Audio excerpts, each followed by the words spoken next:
This podcast is brought to you by Kiwi Design, the leader in MetaQuest and VR accessories. And now you can deck out your device while supporting the podcast. The MetaQuest 2 is a great headset, but do you ever feel things could be a bit more comfortable?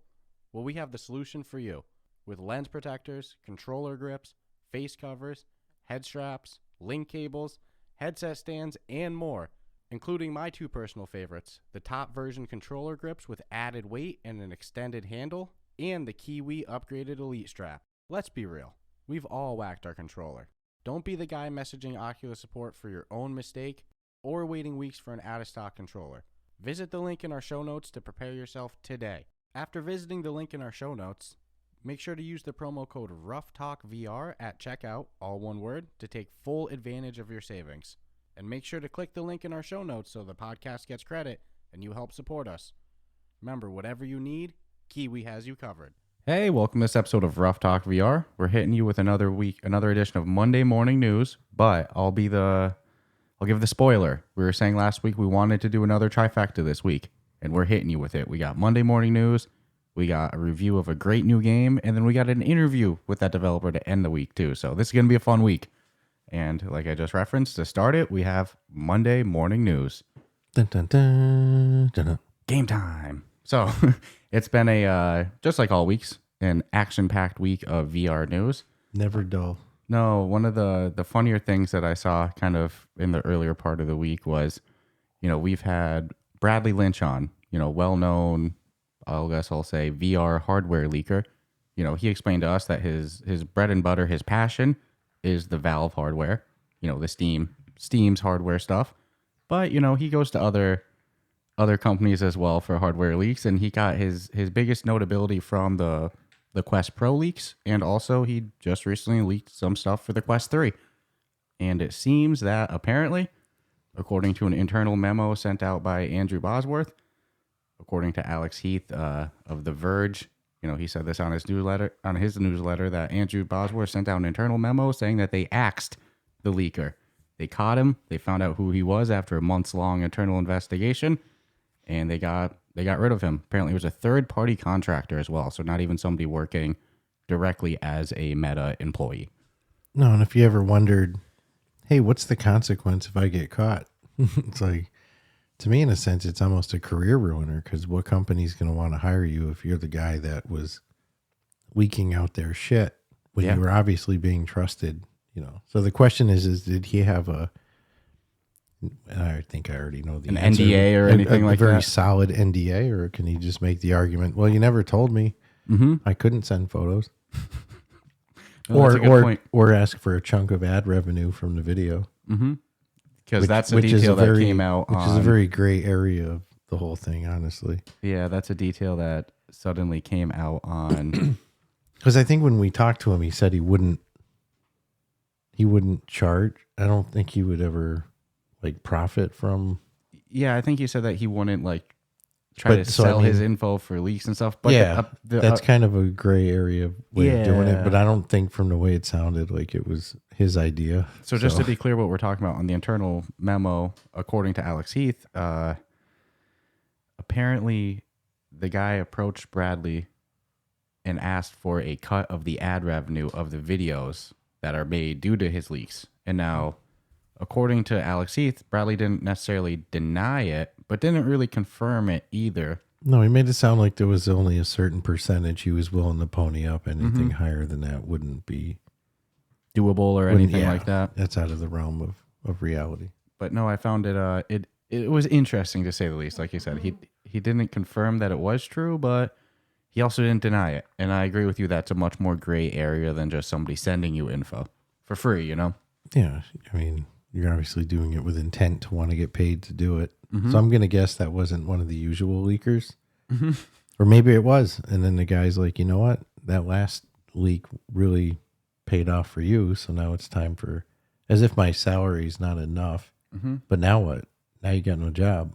Yeah. And well, who knows? Was that the kind of what you're implying? Was that the only leaker that Bradley had? Or is there others and that's just the one that got caught? And to be honest with you, outside of the VR and, Reality Labs side of things, Meta has a little bit of a leaking problem as is. I always see these news stories of Zuck sent out an internal memo about, managers shouldn't just manage; they should produce or whatever. But it's like these internal memos unrelated to VR. Twitter would be the better example of that in current terms. But no, you're exactly right. But I mean, that's the power of, you got a company of 100, you got shit under wraps. But I remember like WWE scripts would get dropped The week days before. Yeah. Yep. Days before an event. People would be like, hey, check it out. Just people who made their. That's what happens when you have 70,000 employees. But what did Vince do? He took away everyone's fucking laptops and all. Well, here's the problem, though, because this wasn't even a Meta employee that leaked it. So, what are they going to do? Start restricting access to all their third-party contractors and slow down their rate of development just to... The company was quick to, not Meta, but the company the leak came from was quick to get rid of the problem ASAP. Well, apparently Meta cut ties with the contractor as well, so individually. But career ruiner, though. Yeah. For what? I mean... But it just proves how hard it is to stop leaks, because it's not only your employees you have to worry about, it's everybody who's a third-party contractor. And some people, me, I respect an NDA. Hey, a developer wants to send me a game a little early for me to play, I'll fully respect any NDA. I think NDAs are... We've yet to break one. No, to me, that's much... Even besides the legal aspect, it's a moral thing, So, yeah, you go out that you're an NDA breaker, it's... Like you said, that's a career ruiner. Yeah, I mean... It's all going to come back to you in the long run. There's a part for every job that, maybe we contact this employer. Yeah, but...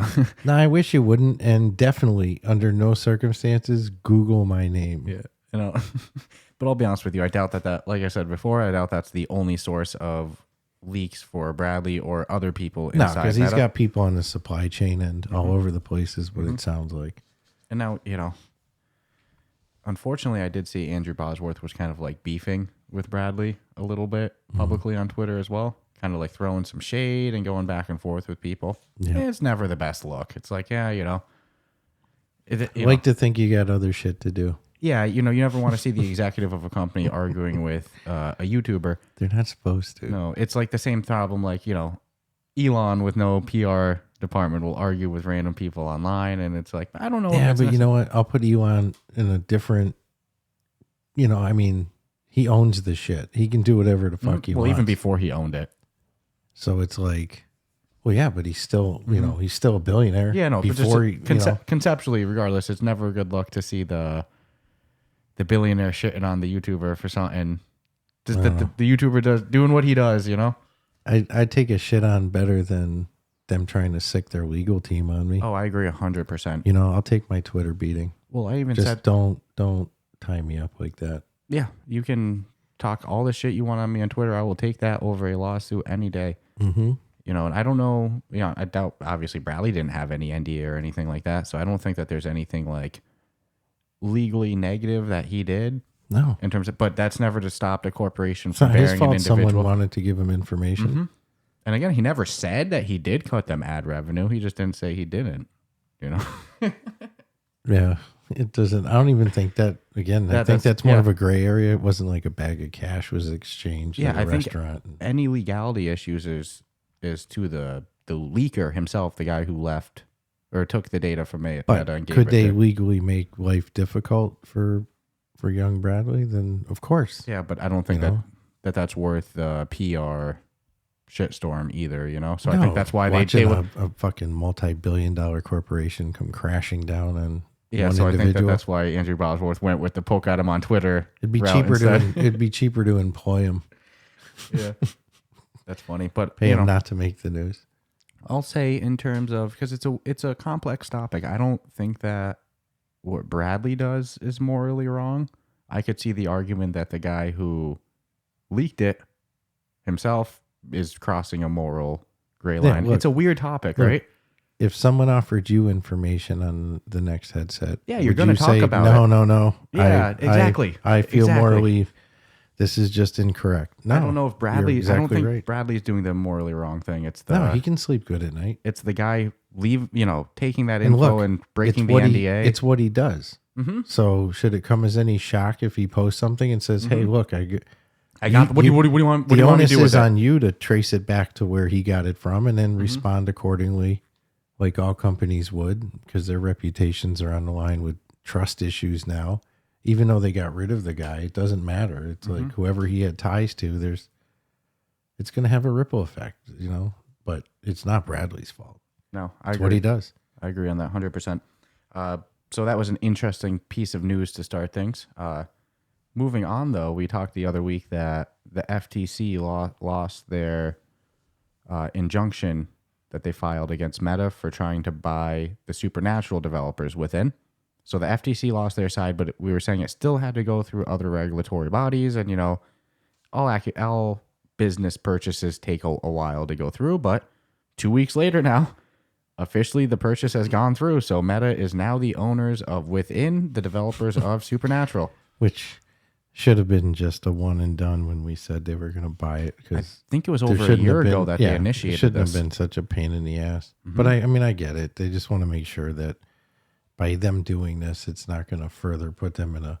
But they hardly monopolize the industry. No, But you can't argue they have a software monopoly. I would rather be accused, and I'd be happy to be accused of being that good, that me buying a game company puts people in fear. I remember it happened to Microsoft a bunch too, where people were like, no, you're monopolizing. It's They were like, getting threatened to be broke up in the 90s. you got to sell off this, and which I think is currently going on with something I read for one of the studios. They want them to sell off like Call of Duty or some shit like that in order for something to happen. But it's like, yeah, Microsoft's been trying to buy Activision, and it has to clear U.S. regulatory so they want something ditched. Has to. Who knows if that'll go through? I didn't read any of that. But I would need to look into that. freaking crazy though that like, how can you not smile? Like, be all right, yeah, it's cool. I mean, we'll fight it and we'll win it, but it's like they think that we're doing so freaking good that we're a monopoly. We're monopolizing the industry. When I think it's quite the opposite. As long as there's the abilities for developers to put shit out on their own platforms as well, then who cares? One studio doing, it's not really a threat. No, I didn't. People The can more have money they want to invest in it, I'd love to see them invest in it. Yeah, people can have their criticisms of Meta, some valid, some not, but to say that they're a monopoly for trying to buy Supernatural is ludicrous. Well, it just shows you again the power that, or the perception of how powerful the Oculus has become. Yeah, or should we say MetaQuest? MetaQuest. It's fuck you. It's Oculus. Yeah, I will stand. I'll tell it to Zuck to his face. You can do whatever you want. It's Oculus. Well, one of the funniest things was when Zuck was on Joe Rogan's podcast, the Joe Oh, Rogan you got Experience. called out on it? Yeah. Well, he didn't get called out on it. He didn't say a word, but Rogan called it an Oculus about 7-8 times, and you just see Zuck like, fuck, maybe that wasn't the best marketing decision. Told you, it's Meta. Yeah, he's not going to go and start arguing that, but No, it's Oculus. It's Oculus to me until I die. But nonetheless, on a cool note, I always love to see, Golf Plus is great with branding and licensing. So is Walkabout Mini Golf. I love to see these games that, they figure out the licensing side of things into, NFL, the new NFL game that came out, Pro Era, the other month. Like, that's an NFL partnership. I love to see these. So a game that recently moved from App Lab to the official store, Gym Class VR, they have a NBA partnership locked in where they're going to be bringing NBA content to their game. That's a good move. That's freaking huge. You'll be able to use virtual replicas of NBA team courts and use team branded apparel and balls in game, which I would imagine means I'm not a Gym Class VR player, so correct me if I'm wrong, but if it was my game, that would be in-app purchases. I could see it going both ways, having specials for certain people or uniforms. Yeah. And then given the generic, like the players nobody wants to be, but, But no, it's huge. Give you It's Jordan definitely a huge for- partnership. Yeah, I mean, I guess it'll go back to not just a company, but people starting to really recognize the value of this market and where it could go. And let's be honest, the NFL did their thing. There's a lot of money being exchanged for that deal. And at the end of the day, I'm sure like the sports organizations all talk. And was it worth it? Yeah. Was it too much of a bad rap? And NFL Pro Era was well received, so I think word got out that it was good. And yeah, I'll be damned if, there's not going to be an NBA game coming sooner or later so it's just another good sign. And People are willing to invest in the industry. And it's like Gym Class VR. This is a game that started on App Lab, launched on the official store last Cult October. following though. They got a huge fucking player base. Last August, they raised $8 million in funding. And they have I just looked it up because I was like, what is the pricing model of this game? Because I don't play it a bunch. It's a free game, but then they have a monthly subscription service called Gym Class Pro for $15 a month. And it lets you customize your avatar and gives you private courts and some other things. So this is a game with a strong monetary business model too.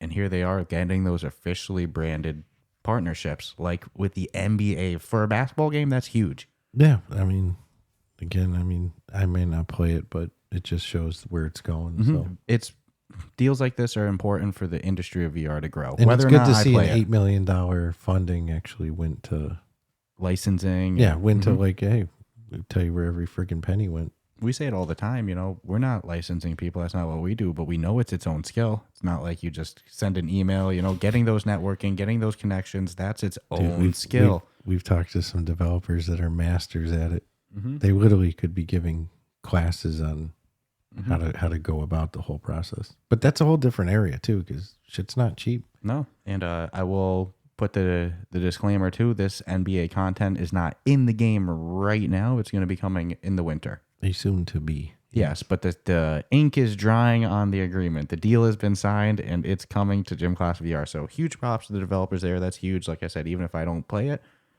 it furthers the growth of the VR industry. So this one was interesting. I don't want to spend too much time on this one because, you know, here's what it is. I figured it's worth mentioning. Meta is changing their marketing strategy a bit on Horizon Worlds, and they're going to be targeting more towards teen users, unfortunately. Teen For Horizon Worlds to increase player count in a bid to increase retention. I think that's the wrong direction. Because here's the thing. Horizon Worlds isn't available in the majority of countries. It's only a handful of countries it's available in. It's like, wouldn't it be easier to make it all available all over Europe and whatnot before bringing in the cesspool of young users? You know, I mean, You look speechless. I'm just trying to define teen. Well, it's 13? Yeah, 13's the minimum for a headset, so you have to look 13 to 18 would probably be what I imagine. You know, I don't have anything to say. I don't know. I mean, yeah, no, I thought it was a weird report. I get you have to invest in, but maybe they're looking for some creativity that they're just not getting. Yeah. And what better way to get fresh ideas than turn loose the young brains? But what better way to lose new players trying to check it out than the young teen? You joked about that with Echo VR the other week. Yeah. You know, you go in there and you hear in the rec room and stuff. It's tough to go back in, and I don't know if that's the direction that. But on the other side of things, I mean, I guess Rec Room, a game marketed for young users, is unbelievably financially successful. So who am I to say anything? As they're doing business from their laptops in some tropical island. Yeah. So at the same time, maybe that is the correct direction. Just my initial reaction was like, "Ooh, I don't know how I feel about again, this." that one kind of numbed me. I'm like, I don't really. But I'm not a Horizon Worlds user as is either. I can have an opinion, but yeah, I'd have to go back into it and really see what the hell's going on. But you know, when I go into a game and my first like 10 seconds is like some screaming voices, because for whatever reason, fucking kids don't know how to talk. They all got to scream when they're in VR. I'm out. I don't even want to sit through. Like, if I have to walk from here to there just to not hear it, I'm not going to do it. I'm just going to I'm out. It's not for me. Yeah, no. So I feel like maybe opening it up to new markets would have been a better way to increase user base than, or give them their own targeting teens. You know, if you're a teen and you get your own version. This is Horizon Land. Yeah, I don't know. So yeah, like I said, not going to spend too much on that. Just I don't want to hate on it because I don't know how it's all going to play out, but it's like. Well, and again, there's the initial shock value where I go, that's for me, that's the wrong direction. But at the same time, like I said, Rec Room, a very successful game. What a way to fuck up, you know, what would you, I don't know. We'll see how it goes. Again, I'm going to save my opinion. Yeah. So not a whole bunch of stuff this week. Yeah, no, that one was fun. You know, not a whole bunch of stuff this week. So, you know, probably about like halfway through the stuff already. So this will probably be a quicker episode. But like I said, I promise we have a trifecta this week. So we'll have a review on Wednesday and an interview on Friday as well. Dun, dun, dun, dun, dun, dun. But something that we were talking about the other week, and it's always cool when we reference something and a couple weeks later, it comes to fruition, you know? Mm-hmm. So we had mentioned Among Us, I think during the end of the year awards, you had said really the only thing that people, that, you know, you see them dying Want for the more. extra maps. They want more maps and maybe some in-game customization options. And that is coming with a new update to Among Us. They got a long list if you go to their Discord. Oh my goodness, the list of things that are coming from... It's pretty substantial. You can vote on the new map name, so they have like 4 options to choose from. Dude, you'll be able to pick if you want additional, is the way I understood it, additional fucking bad guys. Yeah, so... And then, yeah, besides the new map, which again, you can vote on the name of it, they're rolling out an insane amount of in-game customization options, like tens of thousands of different potential map types with all the options they're doing. They actually did the math. And it was an insane... I don't want to quote a number because I don't have the press release right in front of me. It was shame on me, but... It was ridiculous. Oh, my goodness. So if you're one of those people and you've been waiting for an Among Us update... Oh, it's coming in a big way. Oh, yeah. Which all said and done, I kind of appreciate if they, instead of piecemealing it and go, oh, we'll give them this, we'll give them that. It's like they're dropping one and it sounds like it's going to be, it's everything they said. Yeah, it's going to be pretty freaking nice. So yeah, new map, new in-game options. I mean, it's just, I found it funny, you know, a couple weeks ago, you're saying the only thing that people are really screaming for is new map. And then I see this press announcement and new map. Yeah. And some of those other changes are awesome. So that's definitely if you're a Discord user, besides the Ruff Talk VR Discord, which you can find in our episode notes in our description there, that's a Discord to check out, the Among Us Discord. You know, stay tuned on a bunch of news there. You know, they'll give you that. It's funny how you went from Squeaker Talk to Among Us news, though. Kind of just flowed. Well, kind of to on that the point. subject of high-pitched voices. Well, that's a benefit of joining both the Ruff Talk VR Discord, where you can find like-minded folk who enjoy the podcast to play games with, but also the Among Us Discord. It's much easier to find cool people to play with than just hitting random. I'll tell you this, we have teens in our Discord, and you, for the most part, would never know it. Yeah. If you were judging by behavior and words and all that, it's like everyone's... No, I always say that. Our Discord's pretty chill. Yeah. So again, you can find that in our show notes, our episode description. You go, what is this episode about? You hit view more, you know, to see what the episode description. And at the bottom, you'll see the links for Discord and also our Patreon, which we revamped a little bit. You know, we started the Patreon maybe 3 months ago, something like that. We're up to 5 Patreon peoples. So that's always cool to see. But we rolled out with 7 tiers to start.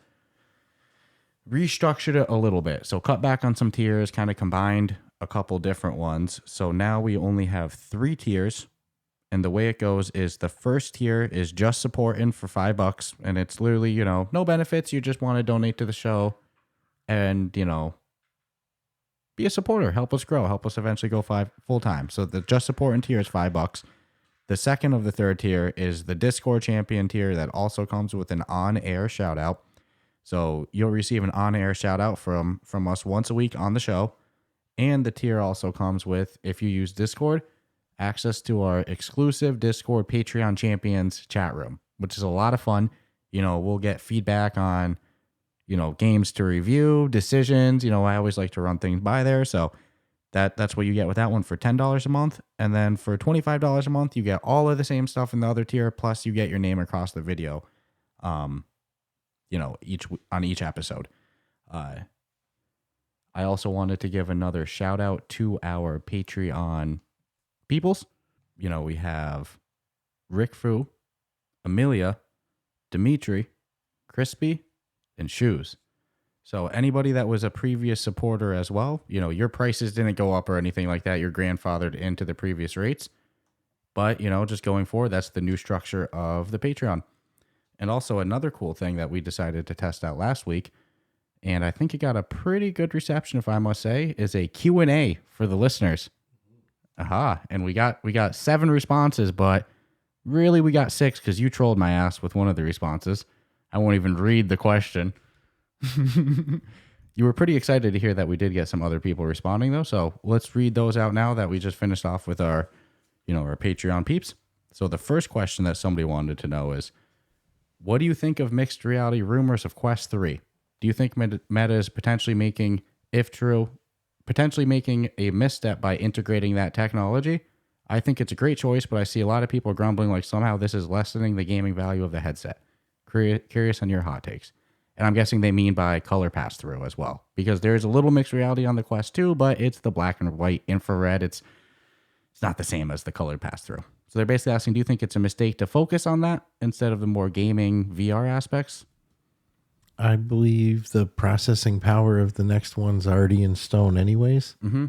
So if they're able to not take away for what's going to be higher processing power and, with the next headset, and they can offer you the, I mean, I use pass through and for your home environment all the time. For my home environment. So it's like, I'd be happy if that was color and I couldn't do shit with it. Mm-hmm. So I don't think it's bad to have it there as long as it's not taking away from the ability for developers to make good content. But I agree with that 100%. I don't think I could have even said it better. It's like, I don't think that the addition of mixed reality is bad at all. I think that's a great feature. I'm actually really excited to see the color pass through. But as long as that's not like a push to developers to make mixed reality content instead of VR content, then and I'm okay with it. And I am slowly starting to see the potential with mixed reality. Mm-hmm. In a couple of demos that I've seen, and, shit opens up in your floor, like zombies are running through your kitchen. It's weird. Think you play a game like Vermilion though, you're painting in a color pass through environment of your own room. That's awesome. Why not? I don't think it hurts the industry at all. No. As long as, again, we're not taking away from the end game per se. Absolutely. And the next question says, yo guys, probably a standard question you guys get regularly, but what are both of your top 3 games you'll waste no time getting into once you inevitably pick up a VR-ready PC? P.S. You guys are great at what you do. Keep killing it. So what PC VR games would be your top 3 ones to hop into when you get a PC VR headset? I'll start and say Star Wars Squadrons is probably my number 1 because I want to fly a freaking TIE fighter. Half-Life Alex, everybody goes crazy about. That's got to be up there. And then I think my third, and I know it's it would be Asgard's Wrath. It's a PC VR game that looks sick. But I was also going to say I would definitely dive into the PC VR mods of Blade and Sorcery as well. Yeah, I think everything I would choose would be modded except for Half-Life. Mm-hmm. Like Which the Half-Life Alex community has a insane mod community too. I love the flight sims in VR that people are able to play on PC. Yeah, I imagine Microsoft Flight Sim's probably on your list. And I know there's a successful Grand Theft Auto mod that somebody they ported it over beautifully. Mm-hmm. Unfortunately, that one was Luke Ross. Yeah. So he was doing so good. He was having a Patreon for you to get access to his mods, which is where he effed up because that meant he was profitizing. Yep. Profiting. Bring on the Goon Squad. Which wasn't an issue until some tech website ran an interview with him and kind of was bragging that he was making $10K a month. And then all of a sudden, a Rockstar Take-Two Interactive hit him with the cease and desist. So now, really, the only way you can get that mod is if you already had it. Yeah, I'm sure there's ways. Yeah. But That's what I'll say on it. The air. question is what would be my top 3? It would Microsoft Flight Sim, GTA mod. And then I'd search deep for a Red Dead 2 mod. Mm-hmm. Which makes me feel kind of bad that I'd be jumping to the mod, but it's like, these are games that I love in flat screen, and I'd love to play them in VR. So whatever it takes. And to be honest with you, I think we're just big standalone. So like a lot of the games that we would play PC VR are ones that we've already played on the Quest. We would just play the PC VR version instead. I would probably play the competitor's version to the Maestro game that we played because it's there. Mm-hmm. Curious how it is. Yeah, I mean, but for top 3, you got what I gave. Good stuff. And then moving on, this one, this is a good one, actually. The first 2 were really good, too. This one is, I feel that Meta has missed a trick not having some game trailers in stereoscopic 3D on the Quest 2 score. Do you think that it would be added in a future Quest 2 firmware? Also, along the same lines, do you think it would ever be possible to record stereoscopic 3D VR or cast 3D VR from the device? So, like, what they're asking is, like... Yeah. I get it, because this is something I've seen other people ask before. Is like, you view a game trailer on the store page in your headset, it's a flat screen video. Instead of, could it be, 3D world around you like you're in the game? I think that's like one of those that comes to your brain right away when you're using a headset. Like, oh my God, that would be so sick. But I think the limitation is processing power. I think the home environments push the Quest 2 to its limit a lot as is, surprisingly. Like, it seems like it's tough for them to add more stuff in there. So I don't know how much all of a sudden the 3D overlay would. I would say a couple of years down the road. Might be a Quest 3 thing. But no, I wouldn't even think of Quest 3. Mm-hmm. I think it's a processing power limitation. Quest 4. But I see them, like, how some games now, when you click on them on the store, they have a 3D sides to them that they, hand selected us only a few games at the beginning. Like to do Twilight that with. Zone VR. Yeah. Or now they do it to a lot more. So I think they're testing that very type of technology. But I would prefer to actually see a trailer, and you could even condense the trailer to 15 seconds. I wouldn't be hurt about it, as long as it's true actual game footage, because that's what I'm going to see and feel when I'm in there. Then that would be mint. So yeah, I think they'll do it. I just think they're a couple of years away. I think it's a processing power limitation thing, but I think if the day gets, I think it's freaking awesome. It's a no-brainer. Like, it's badass. It'll come. So the next question: do you have day jobs? How do you make time for gaming, review, recording? Do you guys have fun? What is your most loved game? Do you think VR is stuck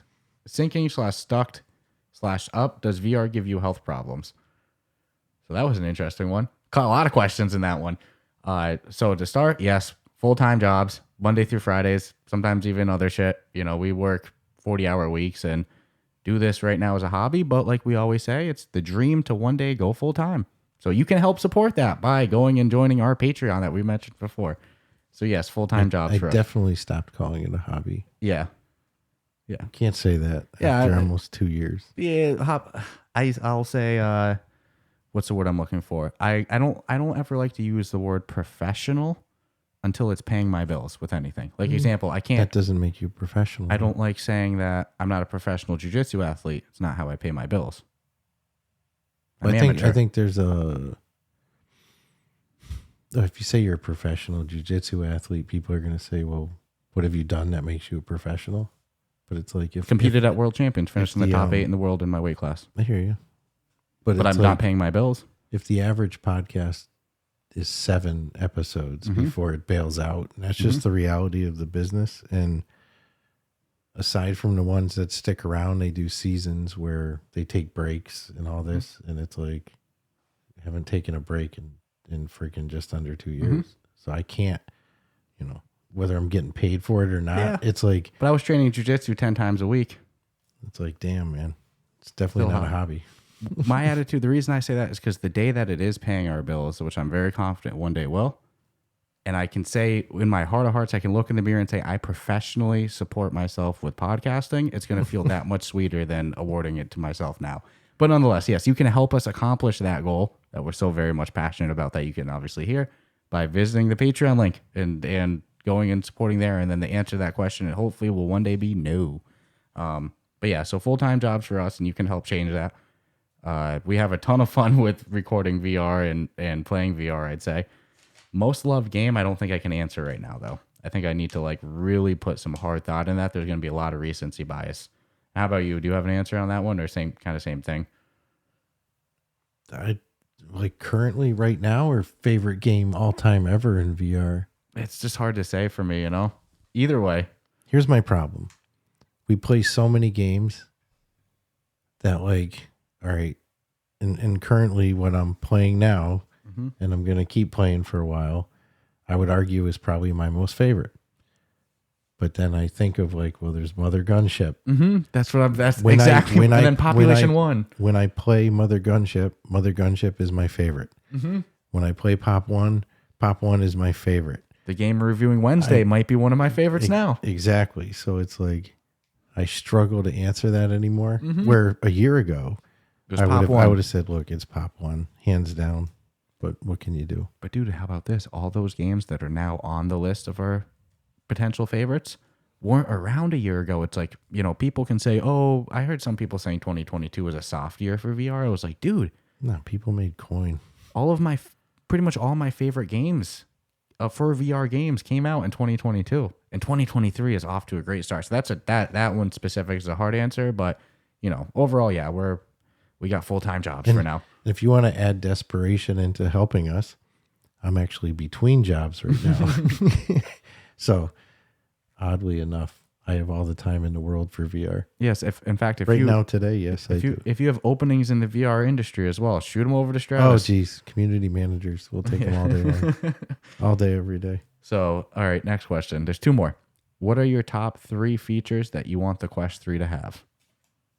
I'd say for me, color pass-through, better screen resolution, or field of view, either one, and then better processing power. But in terms of like features, man, the Quest 2 is standalone, PC VR ready. Like you can use it with PC VR.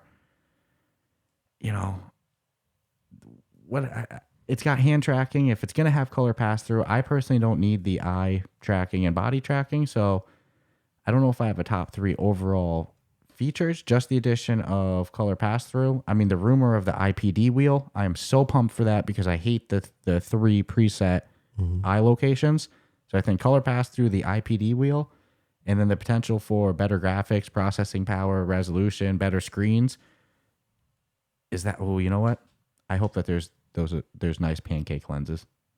That's my third. You know what I hope? What? Because I agree with you with the color pass through, definitely. Which is confirmed, so. Field of vision is, I'm not as picky about over the resolution.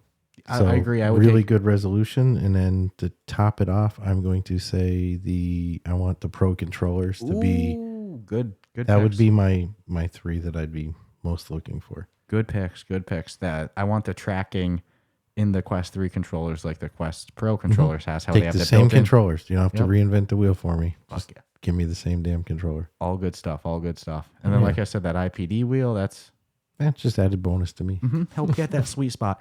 I think pancake lenses, I don't think it's confirmed. I actually think, if anything, it's starting to lean the opposite side, that they're not going to have pancake lenses, which is unfortunate. But I really hope they do, because it's just a device like the Quest, that's going to be so many people's first time VR device. And if they have to find a sweet spot, both through adjusting the IPD and then also because you got to get the lens in the perfect spot, it's just creating more potential for people to have a bad first experience because they didn't use it properly. Versus if they have pancake lenses, if you pop that shit on your friend and it's in a sweet spot, your friend's going to get wowed a lot easier than you being like, well, hold on, does it look perfect now? How about now? I got an argument to that, though. What's that? Because I agree with you. But the Quest is pretty easy to find a sweet spot in. You say that. And then, well, I mean, I've thrown it on people and it takes a minute or 2. But if it's still their first VR experience, even if it's not the sweet spot, it's still going to be better than anything they've ever seen in VR before. Yeah. So then they can figure it out. But I think when you look at like all the little design changes to the future headsets, it's like, let's be honest, the Quest 3 leak, it looks pretty damn, if that's really what it is, it's like, wow, that looks really comfortable. It looks sleek. It looks lightweight. So as we enter, more processing power and we're cutting down on, that cinder block design that's been used for years, and it's starting to look more like fancy high-tech ski goggles, man, it's going to be a no-brainer for comfort. But I don't think people will be looking at Quest 2 and being like, that's what I want. I think they're just forcing, you're getting a Quest 3, right? I'm getting one. I think more people are going to see what it really has on the table and for the price they're offering it for, and be like, it's $100 more than a Quest 2. Of course I'm going to buy it. Or the same price. And the price they're offering it for is probably going to be a big reason. If it doesn't have pancake lenses, it would be for that reason, in the sense that it would be just too expensive of an addition for the current technology. Yeah, but I'm all over it. And then I believe there was one more question. So those would be our... All right, yeah, this is a good one to end the Q&A. Which I'd say for our first week doing this was a good turnout. I think we got to do this again. I like it. So the last question, I made sure not to pre-run the questions by you. I know you're a jerk, thanks. Which I should have, only because there was a couple like favorite ones, but it also creates, authenticity. It's not like I exactly sat here and studied and came up with answers. No, either. but you mentally knew them. I'll say no. Subconsciously, you can't undo that. A couple of them I did. A couple of these have really snuck up on me. But nonetheless, so the last one, as somebody who is somewhat new to the podcast, what would you say is your best episode? Like a quote unquote must listen to episode? That's so hard, right? I got one for reviews. What's that? Ultra Wings. Ultra Wings? Yeah. But not for reviews, for interview? For the developer. For the interview? Chris. I can't think of his last name. Mm-hmm. Chris Stockman, I think. Yeah. That was, and then I'll also say our interview with Chris Pruitt is a must listen. You know what? That's like, especially if you're a developer too, you know? Yeah, that one's so educational. That's like, to me, that's our Willy Wonka interview. It's like we got the golden ticket to be able to actually speak with him, because it's not like you can just be like, oh, hey, can you be on a podcast? It just doesn't work that way, especially in a corporation that employs tens of thousands of people. So it's the fact that we got that, I'm extremely grateful. Yeah, and then I could say Matt Serra was a great one. If you're a UFC fan or MMA fan, it's we've like interviewed UFC Hall of Famer, former welterweight champion. How the hell were we deserving of being able to interview this guy when a couple months into it too? Been doing it for such little time, so that one's pretty cool. Twilight Zone with the developer. That was going to be on my list too. Douglas Neighbors, one of my top 3 favorites, and it's hard to say favorites because it's like I pull something from every one of them. But as far as the most entertaining ones, where you'll like hear the enthusiasm or. Well, Douglas was fun because only half the interview was talking about Twilight Zone. The other half was us just shooting the shit about VR. Yeah. Then again, those are like the most passionate ones. I think any one of them from Mighty Coconut. Lucas Martel, Don Carson, Edward matter. Felix. They all have that same passion and you feel it. It's funny how many of the, in your brain, because the consumer might say something else. Like, you know, we ask some of our Patreon listeners, what's your favorite episode? Maybe none of them are interviews, but for us, you ask us what sticks out, and it's all interviews for the most part. There was one Monday Morning News we did that I remember we were very silly about, like proctologists and VR, and I just can't remember what week that was to go back and recommend that, you know, go listen to that one. But there was a Monday Morning News we were really funny. Other than that, I think I would mostly say the same interviews as you. Like, yeah, interviews. The Ultra Wings 2 developer interview was hilarious because he went in on shit. Like, he's got things to say and he's opinionated. It was funny. Chris Pruitt was really cool. That's just you know, really good insight. Matt Serra, like you said, how the hell did we interview, you know, UFC Hall of Famer, former welterweight champion, a couple months into it? Douglas Neighbors, super highly entertaining interview. The Gods of Gravity interview was super fun. I don't know. It's hard to pick out your own work, you know? I'd say that's probably a better question for our listeners to answer than us, you know? Well, and, you know, couple hundred episodes, ask a couple hundred people, you probably get a couple hundred different answers. But so I think for being the most educational and something to learn, the interviews are where it's at. Because, again, it's like there's common themes that all developers say. There's common themes with small studios we recognize versus big studios. But if you like are kind of in it or you want to be in it, then if you just start listening, if you listen to every developer interview, by the end of all of them, you have good you will insight. have a clear grasp of theoretically what it takes to make a game, what tools you can use to make the game, and what approaches you can use to get yourself from no game to App Lab to on an official store. The recipe's all there within all those episodes. So I enjoy pulling one thing that I never learned for every time we talk to a developer. Or not even a developer. It can be community manager. Doesn't matter. They've got knowledge that I don't somewhere. So until my knowledge exceeds the people we talk to, I will say developer interviews or where it's at. And then we've had on 2 other, I'll say content creators in the past, in the sense of we've had Mateo 311 on, and we've had the Between Reality folks, and then we've also had Bradley Lynch on as well for interviews. Those are fun interviews if you like the other content creators too. Yeah, I like the collaborations. That was cool. I liked seeing the Realities one in us. Yeah, what's cool is that one got a good reception from people who enjoy both of us. We're really excited to. And I'm going to blow what somebody commented because it really freaks me out because the accuracy of it. Yeah, somebody on Instagram pointed out. I'll even, if you want to start explaining, I'll dig up their name so I give proper. Yeah, if you look at the static photo that was posted, it's like you've got 2 Ruff Talk VR hosts. You've got the other 2 hosts. One of them has some facial hair. The other one doesn't. Ruff Talk VR. One of us has facial hair. One of us doesn't. One of us is wearing a blue flannel. The other one's wearing a black T-shirt. And then if you look at the other hosts, one of them's wearing a blue flannel and a black T-shirt. It's like there's a whole shitload of similarities that in were reverse. Totally unintentional. I couldn't have chose a better photo if we had tried, you know? No, it was just pretty. Man, I love the way that person thinks. They'd be great at puzzle games. Mm-hmm. So what name you got for that? Who was that called that out? Their name was Aaron Dreyer on Instagram. So that was huge. So that is the dude, when you, or woman, I won't judge, that if you want to win a puzzle game. It's a mom of 3. Okay. If you want to win a game that involves like deep thinking, that's the person you want on your team. You're going to ace through it. Mm-hmm. She said she's a photographer. So like.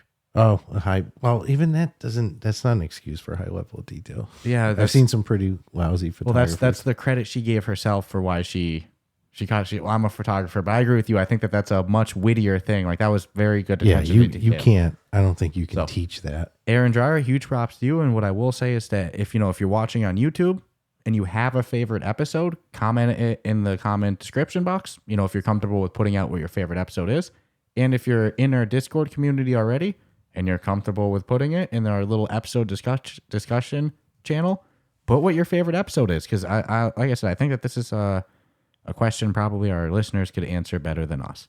I think everybody's input. Mm-hmm. It's really what comes to you. Well, we've tried to ask people, hey, what do you enjoy the most? Monday morning news, reviews, or interviews? And everybody's different. Pretty much equal. Mm-hmm. It all depends on completely why you listen to the podcast. Yeah. If you're a developer, you're probably really going to like the developer interviews, right?